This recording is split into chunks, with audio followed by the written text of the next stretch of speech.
Aloha everyone, this is Tomoko Skinner. Welcome to Pursuit of Happiness Maya Gaja, the podcast. 皆さん、こんにちは。ハワイ島在住、パッション発動コーチ、ナビゲーターのスキナー朋子です。ハッピータンボー、マヤガジャへようこそ。マヤガジャはサンスクリット語で魔法のエレファントという意味です。この番組では自分らしく生きる、海外ライフ、ハッピーでいるコツをテーマに毎回海外にご縁のあるゲストをお迎えしてお届けしています。やりたいことが実現できるように魔法のエレファントがあなたの背中をちょっと押してくれる、そんな番組であったら嬉しいです。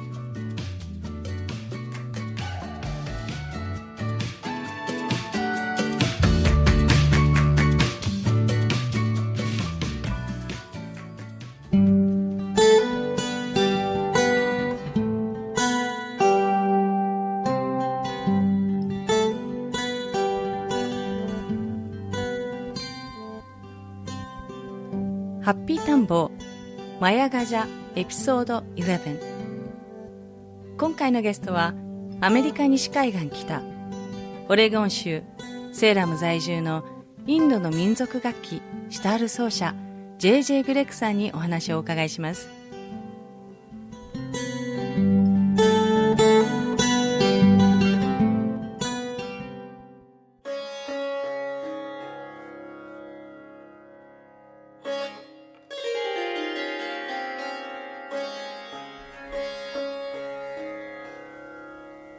インクレディブル・インディア。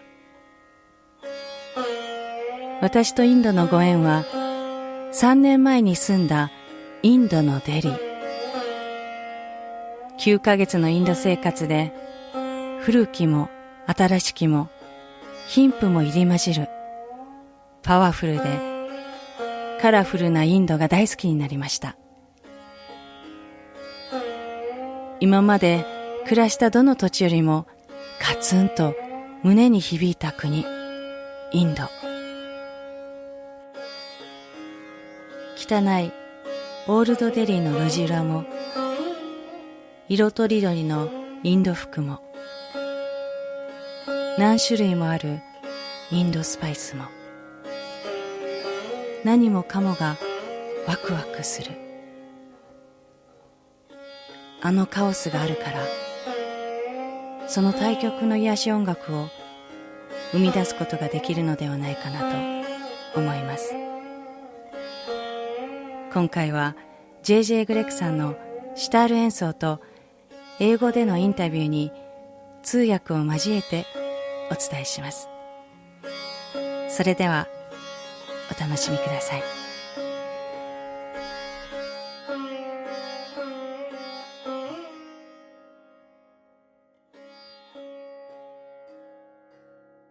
はい。では、今日はアメリカ西海岸オレゴン州在住の、Jj グレッグさんをお招きしています。Jj グレッグさんは、シタール奏者で8歳の時にピアノを始めて、学校のオーケストラにも参加するなど、音楽に傾倒する幼少時代を過ごしています。学生時代はロックミュージックに没頭し、作曲や作詞三昧の日々を過ごしているということです。そして2000年よりインドの西部マハーラーシュトラ州プネに留学して世界的に有名なシタールの巨匠ウスタッド・ウスマン・カンと出会いシタールを習い始めます。そして18年間にわたってこのウスタッド・ウスマン・カン氏に師事し、その間にアメリカ、インド、タイなど各地で演奏活動を行っています。Okay, JJ, I explained a little bit about you in Japanese. Can you tell me and tell us a little bit about yourself? Sure. Let's see, where should I begin? I've been studying sitar for 17 years. Going on 18 years is my 18th year studying. So that means before that, I was doing a lot of different kind of music, primarily at that point, like rock music and experimental music. Before that, I played the French horn in high school and junior high, and also piano lessons for 9 years. And I'll maybe let you translate that so far. Yes. So do you come from a musical family, or what is your background? Well, there's definitely music in my family, as in we had a piano. My sister sang in the jazz band and the choir. She played clarinet. Both of my parents played an instrument in high school. They didn't continue with that, although my mom did play piano and organ sometimes. But they certainly were interested in music, and it was kind of assumed that we would take some kind of musical lessons in the family. Mm-hmm. And for me, that was French horn and piano.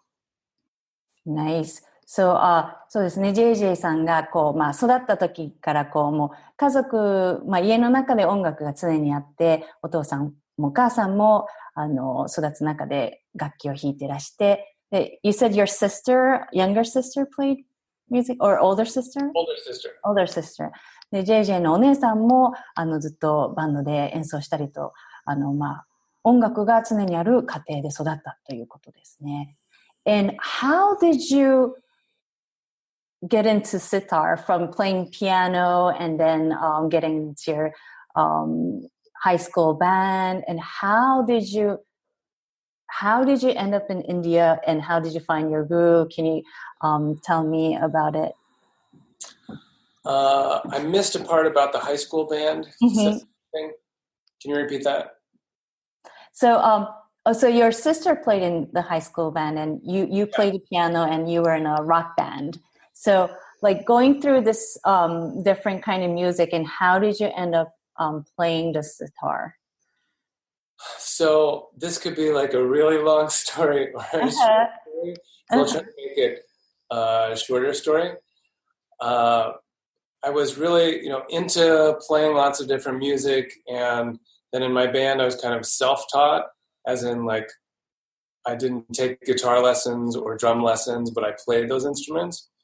And I was really interested in writing music. And at some point, so after I graduated from high school and while I was in college, I kind of had the realization that I aspired to be a good musician, but I was not actually a good musician yet.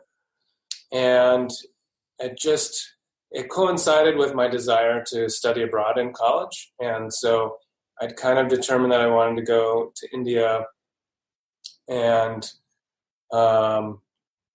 partially because I would just leave school for a long time, and I wanted to go somewhere that was non-Western. And so the short story is, when I got there, I was blessed to meet my guru. Another student on the program introduced us, and I actually took lessons with her the first time I was there. And he had kind of said, we had studied sitar briefly while we were studying Marathi in the U.S. And when we came there, we played for him what we'd learned, and he said, okay, we'll start over. Before you play any music, you have to learn how to play the sitar. And so if that had happened a year or two earlier, I probably wouldn't have been ready. But at that point, I was like, okay, I need some help to become a better musician. And him saying, there are these technical things you need to learn first, and then we can talk about music. That was a really important thing. And then I just kept going back after that.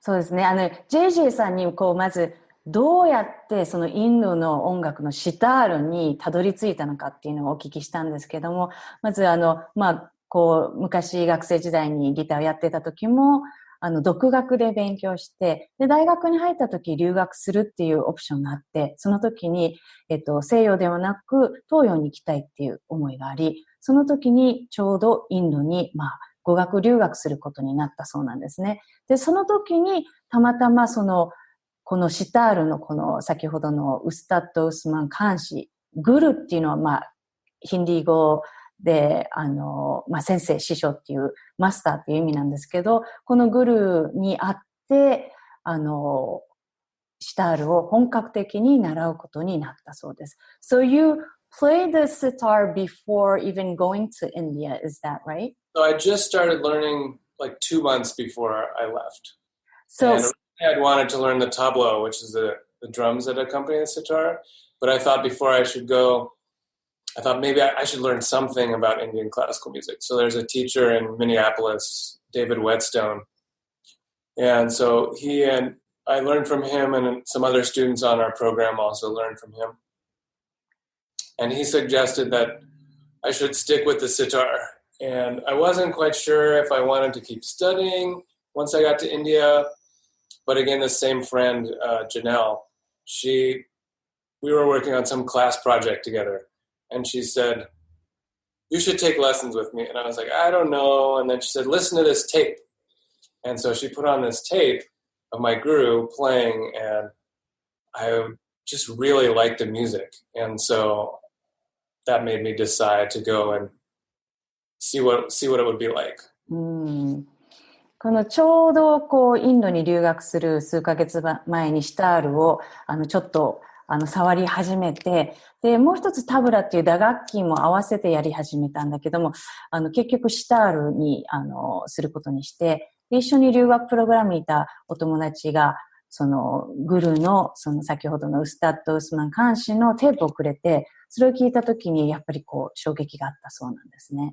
So, can you tell me about the sensation, or what did you feel when you first heard the sitar of your Guruji?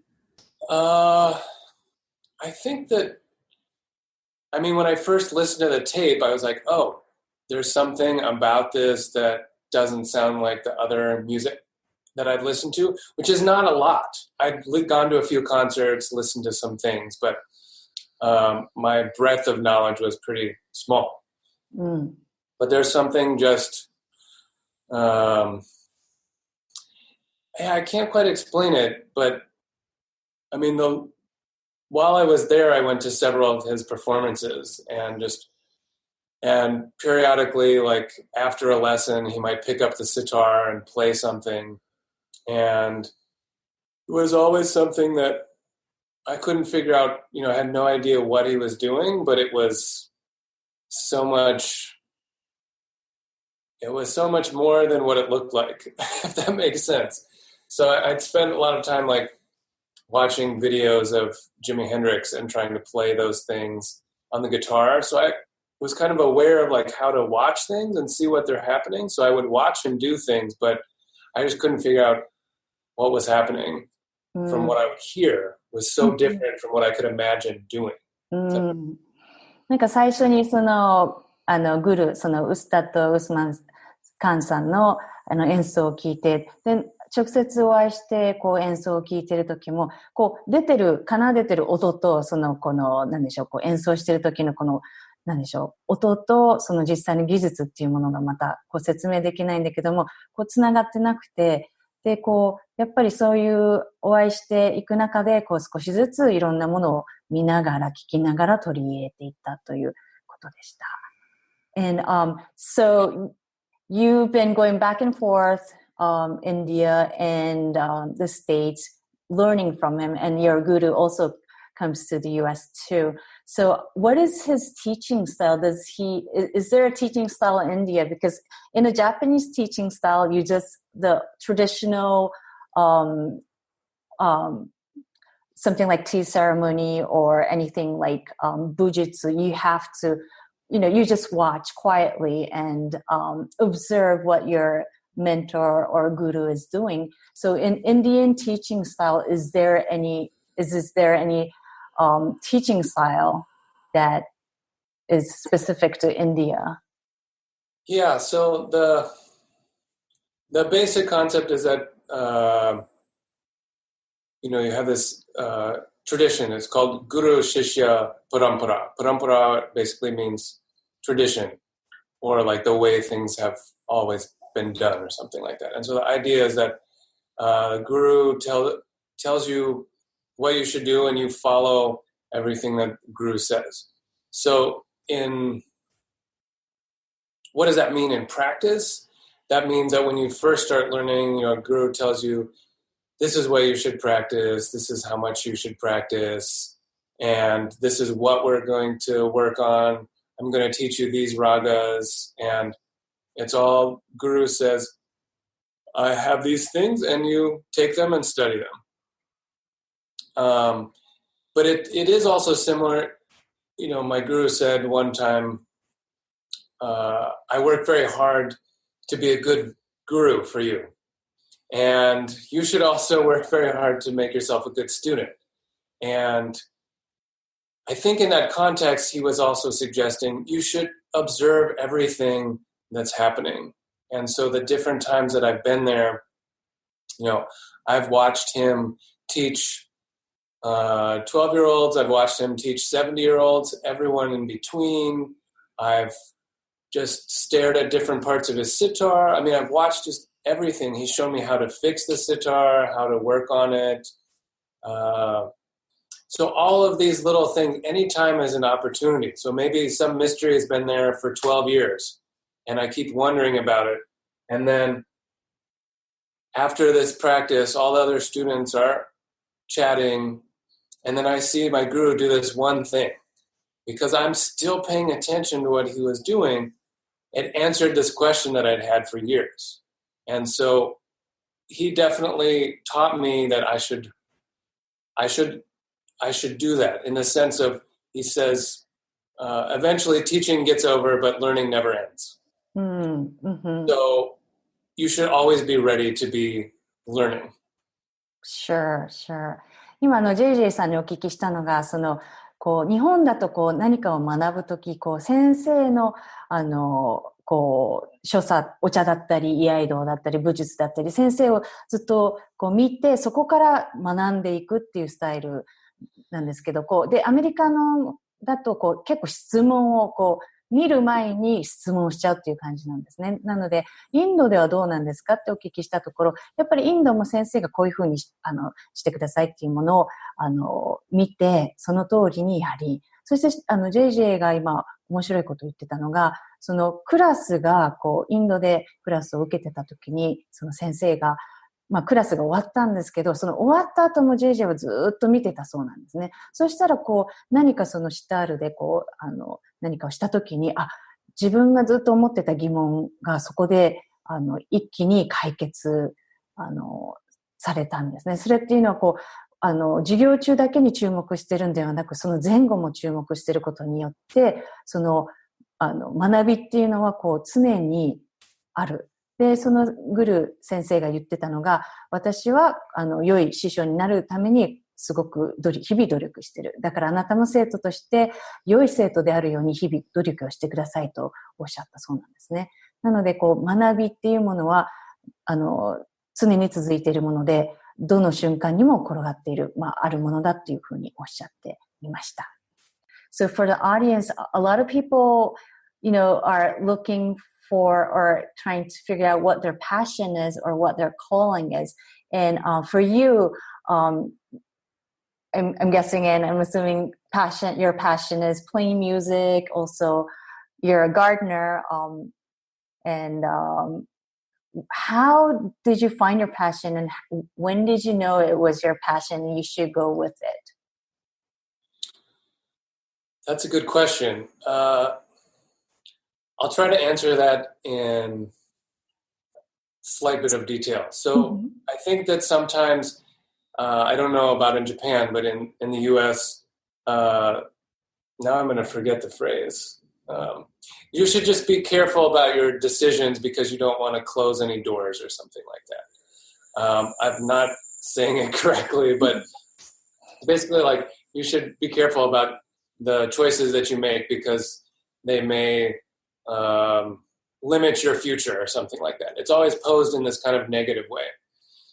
And my experience with learning the sitar has been the opposite of that, is that if you're open to the possibility that some doors exist that you don't even know are there, like your life can be so much more fulfilling than you ever thought it might be. And so for me, I had kind of a slow transition of being like really interested in the sitar and Indian classical music, but seeing them as as a road to what I wanted to do, which was write songs in different time signatures and be able to actually play them correctly. So that was kind of my original motivation. And over time, as I spent more time in India and became more serious about the instrument, it slowly morphed into me wanting to do those things, but only on the sitar as opposed to doing them on other instruments.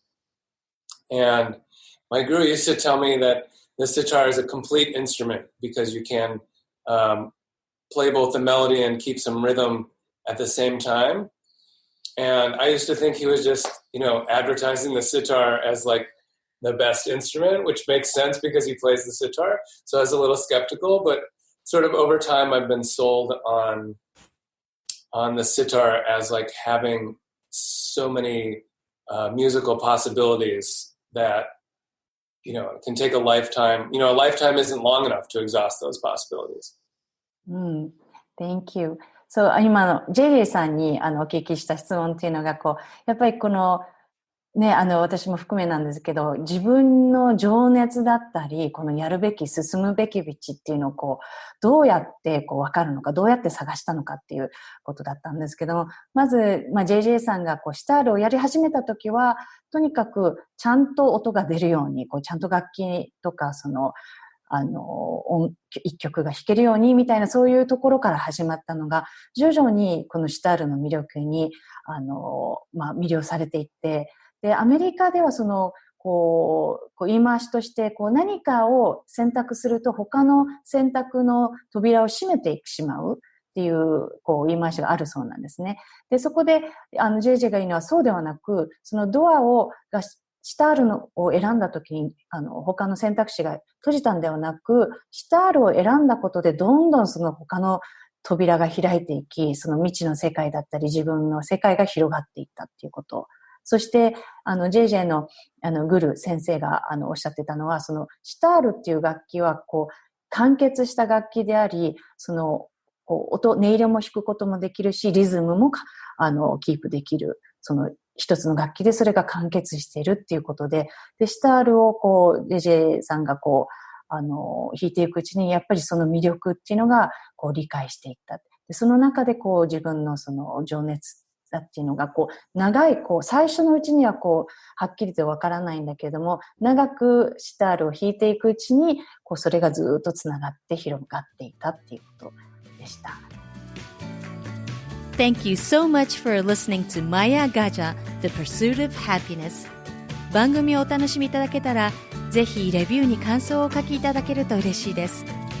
今回のインタビューの詳細は番組ウェブサイトwww.mayagaja.com をご覧ください。番組は毎週日本時間の水曜日に更新しています。